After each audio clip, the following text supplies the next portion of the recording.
পিছনে আমরা দেখতে পাচ্ছি এটা হচ্ছে ইন্ডিয়া গেট। ওই দেখা যাচ্ছে হচ্ছে ইন্ডিয়া গেট। আমরা কাছে যেতে পারছি না, কাছ থেকে আরও দেখানো যায়, ঠিক আছে। হ্যাঁ, এরপরে হচ্ছে আপনার এটা হচ্ছে আরব সাগর। আমরা যদি দেখি তাহলে এটা পড়বে আরব সাগর। হ্যাঁ হ্যাঁ, এটা পড়বে আরব সাগর। আমরা যদি দেখি এটা হচ্ছে আরব সাগর। আরব সাগর এই যে আমরা যদি দেখি আমাদের পিছনে এটা হচ্ছে আরব সাগর। এখানে আপনি যদি ঘুরতে আসেন তাহলে দেখা যাবে যে 300 থেকে 400 রুপিতে আপনি এগুলো ভ্রমণ করতে পারবেন পার পারসন এই আরব সাগরে। আর এটা হচ্ছে পিছনে হচ্ছে ওই তাজ হোটেল, যেখানে এক সময় জঙ্গি হামলা হয়েছিল। তাজ হোটেল, এই সেই তাজ হোটেল একসাথে এখানে আপনারা পাবেন সব।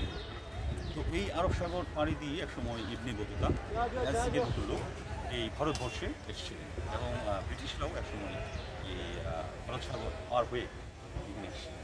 তো আমরা আসছি দুজনে মামা ভাগনা পুনে মহারাষ্ট্র থেকে এখন বোম্বেতে আছি, মুম্বাইয়ে।